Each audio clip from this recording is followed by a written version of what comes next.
Hey sis! From coast to coast, we're bridging the gap between the cisgender and transgender community, creating meaningful dialogue and space to learn and grow. Join us as we connect with our community, break down tough conversations, and get comfortable being better humans.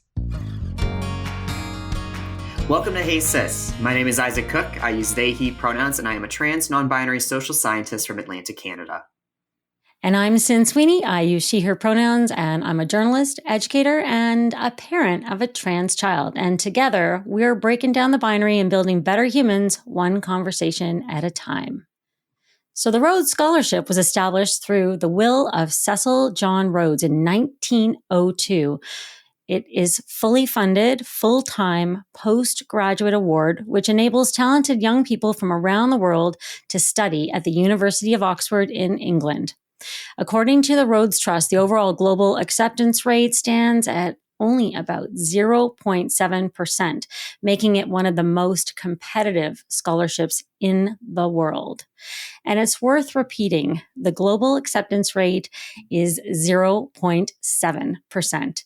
It's uber competitive. However, over the years, the Rhodes Scholarship has not been without controversy for excluding Black people, excluding women, and many others. And for its name, commemorating a South African leader who once introduced legislation to push Black residents from their land. But today, we're celebrating.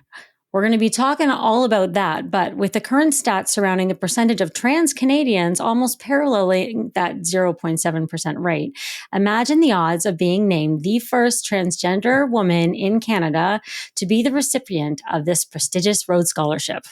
Well, today's guest knows exactly what beating those odds feels like. Today, Sid and I are joined by Julia Levy, she, her, a recent Rhodes Scholarship recipient. Julia is a recent graduate from the University of Victoria, also known as UVic, located in Western Canada on Vancouver Island with an honors in chemistry and a minor in visual arts. In addition to her lab research at UVic and the University of Bristol, Julia has worked with a nonprofit for gender diverse youth, Gender Generations Project, as a director and trans mentor. She is excited to pursue a master's in theoretical and computational chemistry and education, digital and social change, and hopes to leverage this work to continue to develop educational software that improves learning outcomes for students of all backgrounds. Julia is hoping to be able to take these ideals to Oxford and use the education offered by the Rhodes Scholarship to make positive impacts in the community she is connected with. Welcome to Hey Sis, Julia. Hey, good to be here. We're happy to have you. So let's begin perhaps with a Hey Sis foundational question. Where do you currently reside and where do you call home? Yeah, so I grew up in Vancouver, which is on the Musqueam and Squamish and Tsleil-Waututh nations. But I grew up in Vancouver, and that's where I am right now. But I went to school at the University of Victoria, and so I call, Victoria home. But that's, of course, on the Lekwungen people's lands and the Wasanic people's and the Esquimalt people's lands.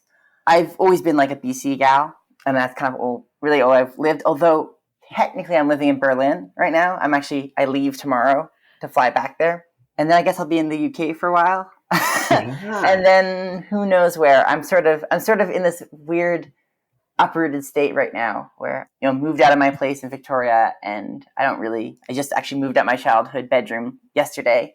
And now I'm kind of moving out properly to a new city again. Oh, it's so exciting. You're like a citizen of the world right now. That's a romantic way of putting it. I think when I found you after I'd seen the article and I'm like, oh, we need to talk to Julia. You were in Germany at the time. Yes. And some people within the department at U of Vic were really nice to say, we're not connecting you, but we will track her down and see if she wants to talk to you. So that was great. Thank you for getting back to us. And we want to hear all about this Rhodes Scholarship. I just want to back it up to the moment when you first heard. And we're wondering okay, so how did you hear the news? What do they knock on your door? Do they phone your cell? How did that happen? They do interviews. And then on the same day, they do interviews during the day and everyone gets interviewed. And then they finish the interviews at 4. And then they call you at 5 p.m. with who got it. Wow. And so, I was convinced after my interview that I didn't get it. Absolutely convinced. Partially because the other candidates were so incredible. And partially because the questions they were asking me, we thought that maybe the other candidates were more applicable for what the questions they were asking. So I came out convinced I wasn't going to get it. Was watching TV to distract myself. And then I get a call, and I guess the first thing I said was, "You're kidding me," or I did not expect that.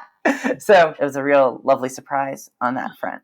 And so it is a process, right? We're going to have to go through this whole process now because I didn't realize it was all so quick and on the same day. Oh, yeah. Were you well connected with the other kind of applicants, or what was that? Yeah, so you apply to the university first, and the university chooses some people to apply on, and those people become finalists. In Canada, there's 6 finalists for every 1 person selected. So, like, there's 2 people in Ontario who get it, for example, so they have 12 finalists. Or 2 in Quebec, so they have 12 finalists. We had 6 because we only have 1 in BC. Then you do, like, a dinner event with everybody where you kind of meet and greet with there's, like, 6 applicants, and then 7 judges, sort of adjudicators, and you do like a meet and greet with them. And so I really got to get to know them. And actually a couple of them, 1 or 2 of them were people that I actually had like known through something else, or there was a bunch of UVic people who, like University of Victoria people who got in, who were extremely strong applicants. And one of them who I actually had known already. So it was nice. And we got to connect beforehand, and like we all like met up and went together into the dinner. So it was really lovely. You do the dinner, and then the next day you do the interviews, and then like by the evening, That's so fast. It's a real quick process, yeah. When did you personally first apply? I started to apply like in May, but I think I submitted my application in like September. Okay. So you submitted that's in still really September. fast. Yeah. And then so when did you find out then exactly? It was November, was it? Or I found out like in November that I was a finalist. At the time I found out, I was in the UK traveling. So then I came home to do the interview and then like flew out like 4 days after the interview. It's been such a trip. I applied for it, with no intention that I was going to get it. I applied for it just thinking, it'd be a good experience. It'd be a good thing to like get to a finalist, and it'd be, gravy if I got it, but it was not critical. Mm. Yeah, I was doing it for the experience. And then, even in the interview and in the dinner, like I felt like I was a good candidate, but I didn't feel like I was that strong. It was a really lovely group of people, and everyone was so incredibly interesting and had done such cool stuff that I was like, these people are going to get it. These people are doing amazing things. It has taken more time to come to terms with the fact that it's happened than it has to actually apply for it and wait for an application to go through. And it probably really won't hit you until you're actually there and experiencing it. No, absolutely. I definitely like, I was back in the UK and I got to like go by Oxford for a moment. And I was like, oh yeah, okay, it felt more real then. Yeah.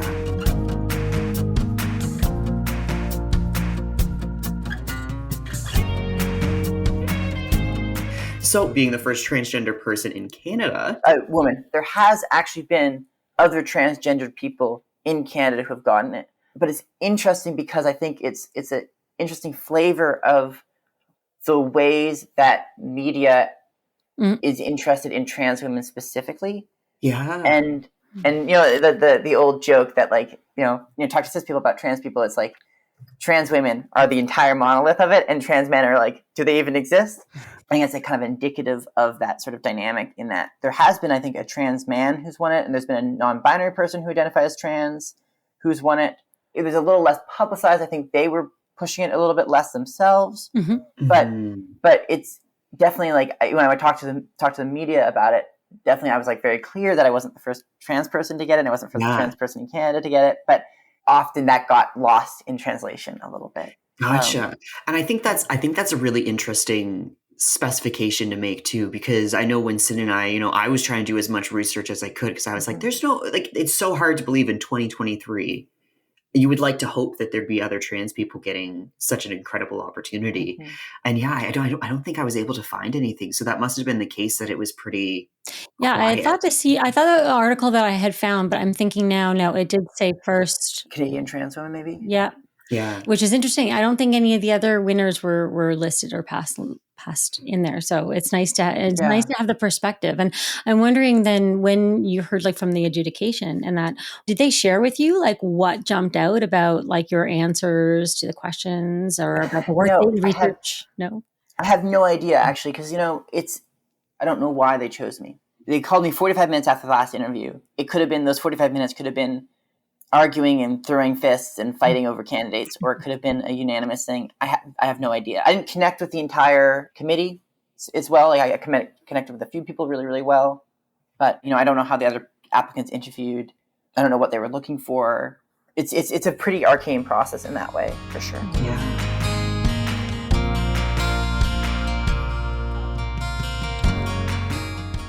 And so what did winning mean to you?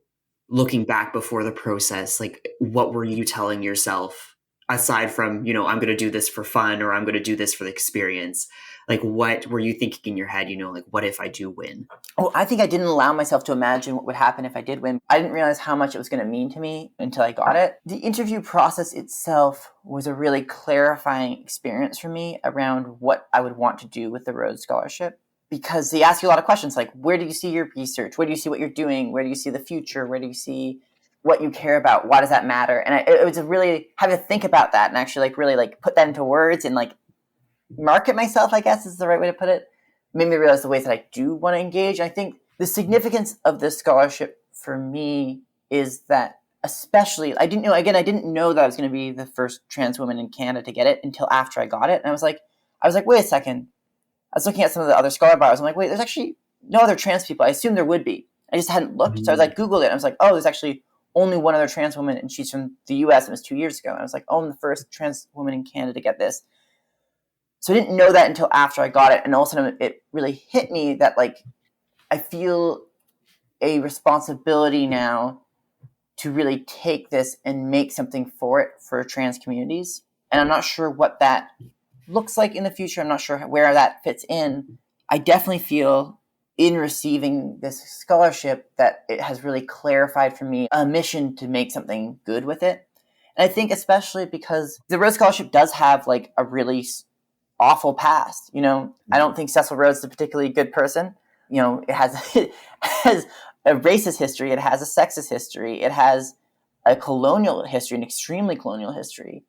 This scholarship is going to be a lifelong journey of figuring out what do I make with that money that has this sort of history, and how do I make something good out of it, and what does that look like, and can you make something good out of it, and what does that mean to be a visible trans person. A really crazy thing for me was realizing I was the first trans woman in Canada to get this, and then realizing that if I wanted to post about this in my scholar bio about kind of something about me being trans, it would mean now for the rest of my life I could never go stealth. Not that that was a huge priority or anything that I was planning on doing, but I think that when I began to transition, I was imagining, have a fantasy of you move somewhere new and no one knows you're trans, and you can just kind of exist in the world as not a trans person, because I think it can be really hard often to exist as a trans person in the world. It was a real interesting experience of being oh no, this is a commitment to be trans, and that being trans is now a fundamental part of who I am and part of my story in a way that I hadn't always planned for it to be. You're at a fork in the road, maybe, where you had to decide now, and that choice is kind of gone because it's going to be married to that identity. Is that right? Exactly. And you're going to be in the UK and traveling into different countries. Obviously, you feel quite safe in the UK and that, or how do you feel with Oxford and having gone by there and a land of contrasts, as they say. Mm-hmm. The UK, I think overall is terrifying. I mean, just the amount of transphobia that's been coming out of there, specifically in the last couple months, it's really ramped up in the last couple months, especially with this Scottish gender bill stuff and all the culture war bullshit that's coming out of that. On that front, I'm a little nervous, frankly. But I know that the cities themselves, I've been to Manchester, I've been to London, I've been to Glasgow. I was even in rural Scotland, and the people who knew I was trans didn't make a fuss about it, and the people who didn't know I was trans. So it didn't it didn't create issues. But I do think Victoria and Vancouver are very trans friendly, and I think as far as I've talked to people, Oxford seems pretty good, but there are professors there who I'm sure are not going to be super trans friendly, and I'll have to navigate that, I'm sure. Part of getting the scholarship is that there's a kind of the political take of trans people shouldn't have to explain transness to cis people. Yes, and I agree, but I think that as a white trans person who has a lot of privilege in a lot of other ways, that message isn't for me. For me, if I don't explain transness and I don't make allies and I don't answer questions and help explain my experiences to people, and things get more transphobic, I have means of escape that will help me to avoid the consequences of a movement towards a more conservative and transphobic political environment. So I've always felt that it's actually my responsibility as a trans person who has a lot of other privileges to be open to answer questions that might be a little probing, and be open to be in rooms with people who are maybe not super trans approving, because I can, and I actually won't face the consequences of my own failure to do that. And I think that has now played triple now with the scholarship, that like, I think that there will be rooms that I'm sitting in where I'm around people who don't agree about my own rights. And I think that part of the responsibility I feel with the scholarship is to be okay to sit in those rooms, even if it's uncomfortable, because I was allowed into the room and not everyone is allowed into that room. And so it's important for me to take advantage of that. Can I just jump in and clarify on one thing here? Because you said that a lot of people aren't allowed into the room, and that you were allowed into the room. And can I just, with all due respect, say you earn that space in the room, though. You're not just allowed in, you've earned it. And, it's such, congratulations on that. Thank and you. like you going in there too is, hopefully people will see that you don't have to prove yourself, to be there. You've earned that space, and you have every right to be there alongside everybody else. And I feel like the energy that you bring, like, to this conversation, even in that, like, you're going to rock it. Like, you're just, and coming into it with just such empathetic forethought on how you can give to your community as well is just really incredible. Thank you. It's very powerful. And especially, for myself, I'm also a trans person, and there's a lot of internal dialogue, even within the trans community, that we have to have for ourselves, because, like trans masked people do have privilege in, social situations if they are being observed or seen as a man in our societal standards. So it's important, even as trans people, that we reflect, and kind of, as you're saying, like, as like white trans people, like, we have so much privilege, and it's a lot more comfortable for us to sit in a lot of these spaces, especially within academia. Where, Indigenous, Black, people of color historically have not been allowed to even enter that room to begin with. But for you to acknowledge that, I think speaks volumes about your strength and the power that you bring into these spaces, especially as a trans woman, because it just brings those levels, and I greatly appreciate that. Yeah, of course.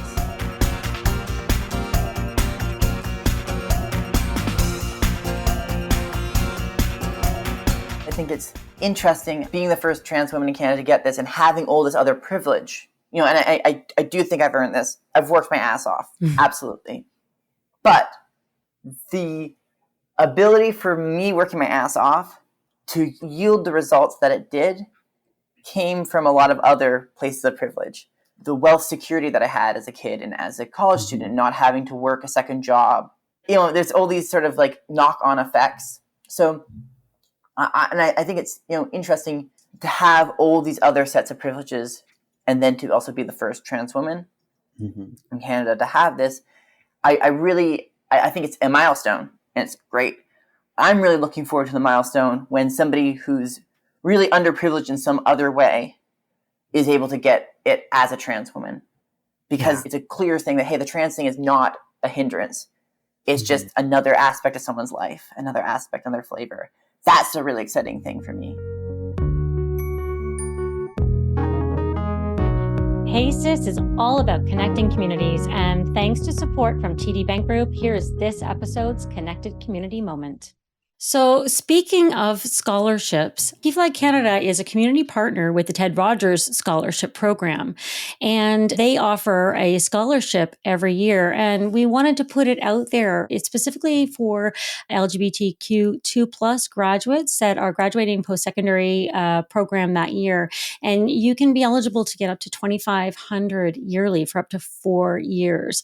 And that scholarship is open for application now. If you're involved with or want to connect with a PFLAG Canada chapter somewhere across Canada and get involved or have been involved, be sure to submit your name, put it forward, and apply for the scholarship. The deadline for applying is March 22nd. And if you have any questions with that, in my spare time, I happen to be a chapter lead with PFLAG Halifax. You can reach out to me at halifaxns@pflagcanada.ca, and I will point you in the right direction. This has been a Hey Sis and TD Bank Group Connected Communities moment, because Inclusion matters. I just quickly wanted to cite something that you said in the CBC article because it really stood out to me. You said there's something very powerful about coming into a scholarship that was not intended for you originally. And I love that. It's kind of funny because you actually have no idea how Cecil would see me. I mean, that scholarship was not intended for women originally. And so I don't know where trans women go in on that. I mean, I think that's one aspect of me trying to figure out what it means to get this, scholarship that I don't feel like I agree with the politics of Cecil Rhodes. There's a lot of power to do something with the money that I don't think would maybe be approved of by Cecil Rhodes. And I think I do want to separate Cecil Rhodes from the Rhodes Foundation now. And they would be the first ones to say that Cecil Rhodes was not a good person. And they do say it. What I'm trying to say is like it feels somewhat subversive to take this money and do something very trans with it and very trans positive with it. But I would be lying if that's not also, I think, one of the things that the foundation is wanting to do with the money too.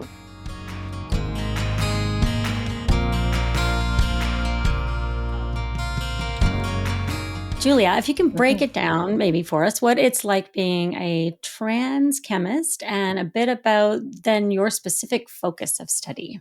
The chemistry department at University of Victoria was odd, and there was actually a high number of trans women there. And I don't know if that's like a computer science, sort of like one of those weird fields where you just get like a lot of trans women, or if it just was a fluke. But I think that it was interesting transitioning, because I transitioned about 3.5 years ago. Well, I came out, and I don't know. It's been a long, slow process of transitioning, but like it came out more publicly 3.5 to 3 years ago. Was that your undergrad then? Yeah, during my undergrad. I was like during my undergrad, yeah. At the time, I had already done a lot of I had worked with a lot of professors. I had done a lot of work. I was already kind of known in the chemistry department for doing a lot of stuff. So it was a bit of an interesting experience because I think that I already had a positive reputation within the department before I transitioned. So even if people who may have not understood or approved or whatever, or got it, I think that being successful in a field is a great way for people to not really care what you're doing. I mean, academia is weird in that there's a lot of tolerance for nonconformity in that way. I'm really interested to see how it's going to be when I go to the University of Oxford, where I'm not known already, and I have to kind of reintroduce myself to everybody. And I'm, being at Victoria, I got to be a chemist first, and then I got to come out as trans. Okay. But in the future, I'm always going to have to be putting the trans second or first. But it's going to be in the opening salvo of people meeting me. Your transcripts then and everything, obviously, then you've changed your gender marker and your name. So your transcripts will all transfer over to as Julia Levy. Okay. Yeah. And so the work I've done with chemistry has been there's three kind of genres. One of them is very technical and not, I think, particularly interesting for non-chemists. And it's more just my own passion for organic chemistry and synthesizing weird compounds. That's I've done a lot of work in the lab in that kind of field.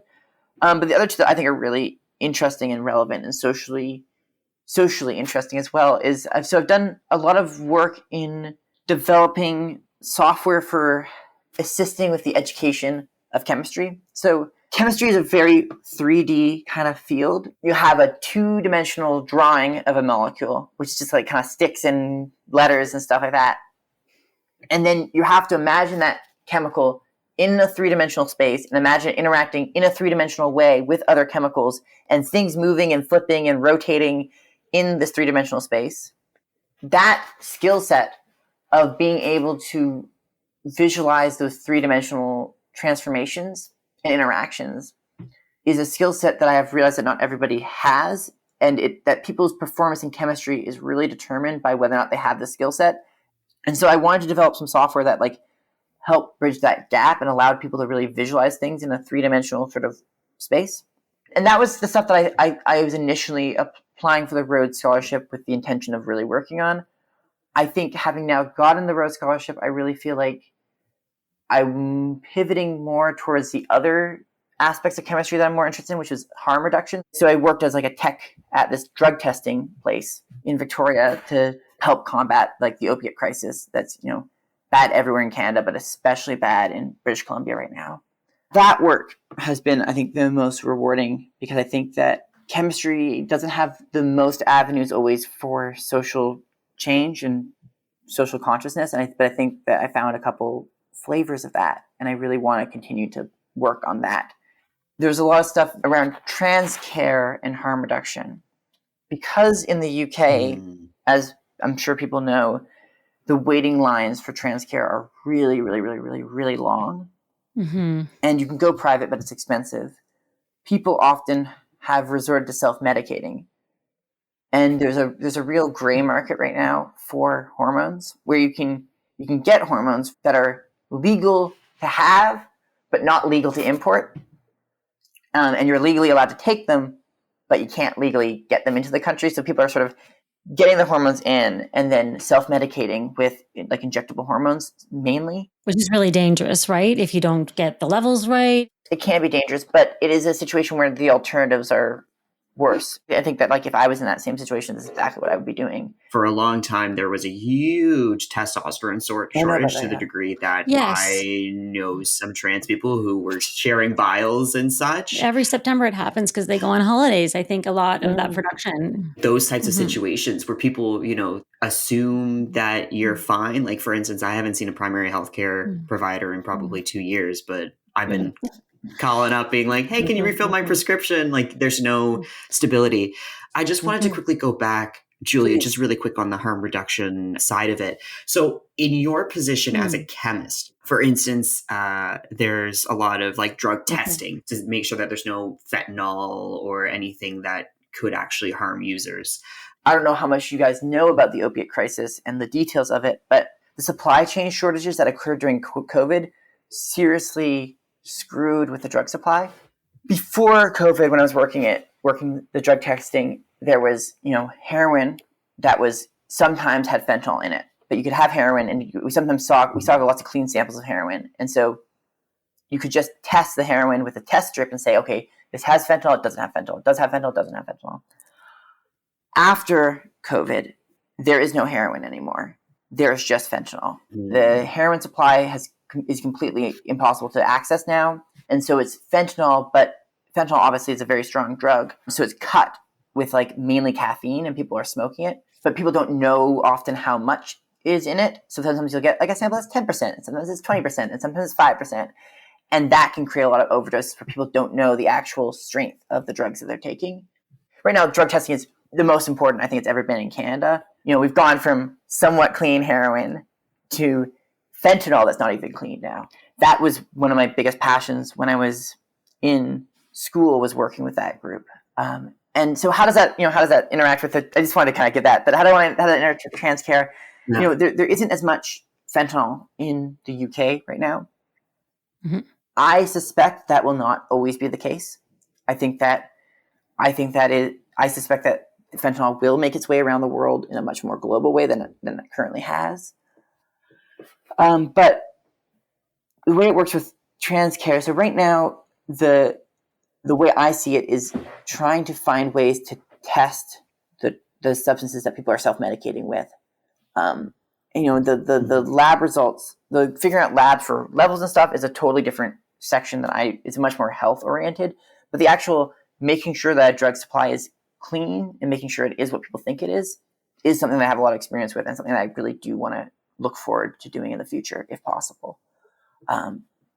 There's lots of good groups in the UK doing that kind of work right now, but there hasn't been a lot, as far as I can see, with coordination between universities in those groups. So I'm hoping to maybe bring that in if those groups want to do that.